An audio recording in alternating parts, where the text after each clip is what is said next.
In the dimly lit kitchen of an old, decrepit house, Maria stood hunched over a worn wooden table. Moonlight seeped through cracked windows, casting eerie shadows that danced like wraiths. Her gnarled hands, wrinkled with age and stained with the memories of countless meals, clutched a knife as she began her macabre dance.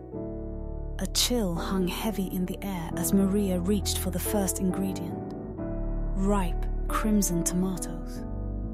Her knife sliced through the fragile flesh with precision, revealing the hidden depths within. The sound of each cut was like a distant scream, muted by the thick walls of the ancient house. Juice oozed from the severed tomatoes, pooling on the table like dark, pooling blood. Next came the peppers, vibrant and menacing. Maria's wrinkled fingers twisted and tore them apart, releasing their pungent essence into the room. The fiery scent hung in the air, suffocating yet strangely alluring.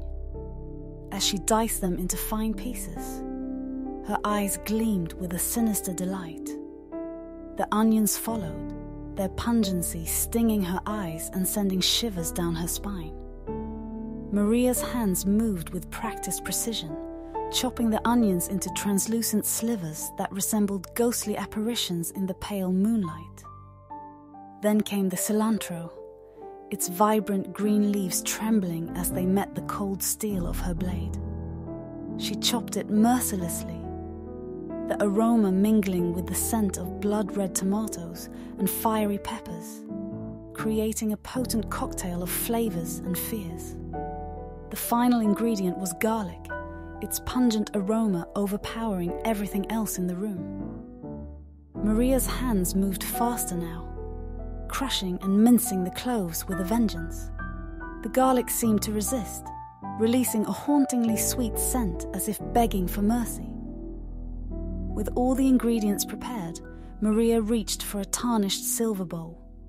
She scraped the diced tomatoes, peppers, onions, cilantro, and minced garlic into it.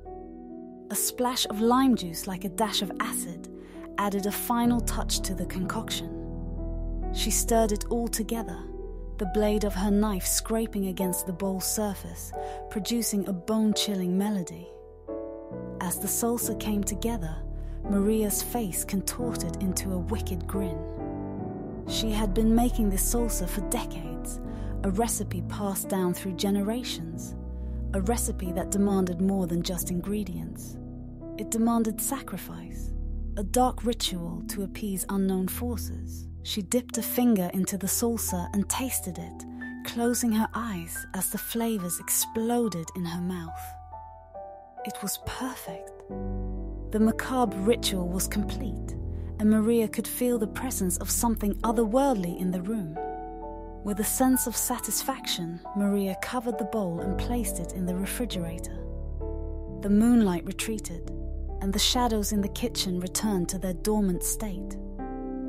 Maria left the room, her steps slow but purposeful, leaving behind a trail of sinister secrets in the salsa, waiting to be discovered by unsuspecting souls.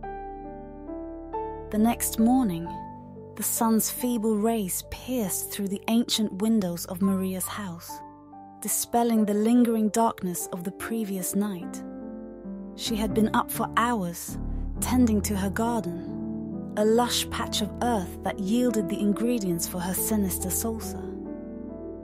As she worked, her mind drifted to the villagers of the small, quiet town nestled in the valley below. The villagers were a superstitious lot, and whispers of Maria's peculiar habits had always hung in the air like a heavy fog. They regarded her with a mix of fear and curiosity, wondering what dark secrets she harbored within the walls of her crumbling abode. Today was different, though. Maria had a purpose beyond her usual rituals. She had prepared a fresh batch of her infamous salsa, and it was time to share it with the unsuspecting townsfolk. She knew that once they tasted it, they would be drawn into her macabre world. Dressed in her tattered shawl and clutching the silver bowl, Maria descended the winding path that led to the village. The townspeople greeted her with nervous smiles, their eyes darting to the bowl in her hands. Whispers trailed in her wake like ghostly echoes. "I brought you something special," Maria crooned, her voice like a siren's call. She revealed the bowl, the vibrant colors of the salsa shimmering in the sunlight. The villagers gathered around, their apprehension mingling with undeniable curiosity. Maria dipped a small piece of bread into the salsa and extended it toward the nearest villager. The man hesitated, his hand trembling as he accepted the offering. With a single bite, his eyes widened and a shudder coursed through his body. The flavor was unlike anything he had ever experienced, simultaneously intoxicating and foreboding. One by one, the villagers tasted the salsa, their reactions a symphony of delight and dread. They couldn't resist its unearthly allure, the mingling of flavors that danced on their tongues like dark incantations. It was as if they had been ensnared by an enchantment they couldn't escape. As the villagers indulged in the salsa, Maria watched with a sinister satisfaction. She knew that this was the moment her dark ritual would take hold of them. With each bite, they became entangled in her world, drawn to the depths of her secrets. Days turned into weeks, and the townsfolk's obsession with Maria's salsa deepened. They visited her dilapidated home, seeking the addictive concoction she offered. They traded their goods and services for just a taste, unable to resist the temptation that had taken root in their souls. Maria's influence over the village grew, and the once quiet town transformed into a place of dark enchantment. Whispers of the old woman and her macabre salsa spread beyond the valley, drawing outsiders who were equally entranced by its unearthly allure. But as the villagers reveled in their newfound desires, they remained oblivious to the price they were paying. For Maria, it was a sinister feast of souls, a harvest of darkness that would sustain her for generations to come. As the days turned into months, the once tranquil village had become ensnared in the clutches of Maria's sinister salsa. The villagers were no longer themselves. They moved with a frenetic energy, driven by an insatiable hunger for the dark concoction. Their gaunt faces and hollow eyes bore witness to the toll it had taken on their bodies and souls. Maria, however, had grown even more powerful. The soul she had collected through her bewitching salsa had granted her an unnerving vitality. Her once frail form had straightened, her eyes sparkled with malevolence, and her laughter echoed through the night like a haunting melody. But deep within her, a kernel of doubt had sprouted. She had craved power, but the cost had been higher than she had ever imagined. The souls of the villagers had become a weight on her conscience, a relentless torment that gnawed at her every waking moment.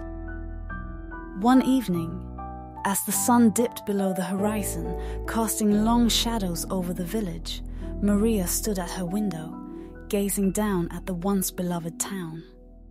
It was a desolate place now, its vibrancy drained by the darkness of her influence. She had become a recluse, shunned by those she had ensnared. A single tear welled in her eye, tracing a path down her weathered cheek. She knew she couldn't continue down this path of malevolence, couldn't condemn the villagers to a lifetime of addiction and despair. With a heavy heart, Maria made a decision. She would undo the curse she had wrought. She would craft a salsa, not of darkness, but of redemption.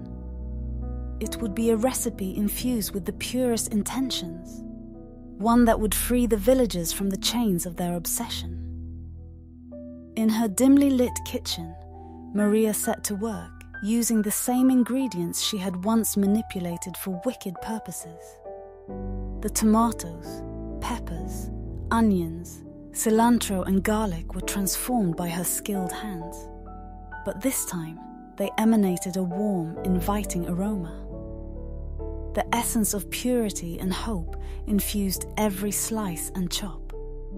When the salsa was ready, Maria gathered what remained of her strength and ventured into the village square. The villagers, gaunt and hollow-eyed, gathered around, drawn by a force they no longer understood. Maria held out a bowl of the redemption salsa, her voice trembling with sincerity. "This is my apology," she declared. "A chance to break free from the darkness that has consumed us." Hesitantly, a villager took a bite. At first they recoiled, the flavor unfamiliar and uncomfortable. But as they chewed, a transformation washed over them. The darkness that had clouded their minds began to recede, replaced by clarity and hope. One by one, the villagers tasted the redemption salsa, and their souls were set free. As the curse lifted, the village began to heal. The villagers returned to their old ways, their memories of the dark period that had consumed them fading like a distant nightmare. Maria, too, felt a weight lift from her soul, a sense of redemption she had longed for. But Maria knew that her actions could never be fully forgiven. She had unleashed a darkness upon her village, one that would forever haunt her conscience. With a heavy heart, she retreated into her quiet life, determined to spend her remaining years seeking forgiveness and redemption for the macabre legacy she had created.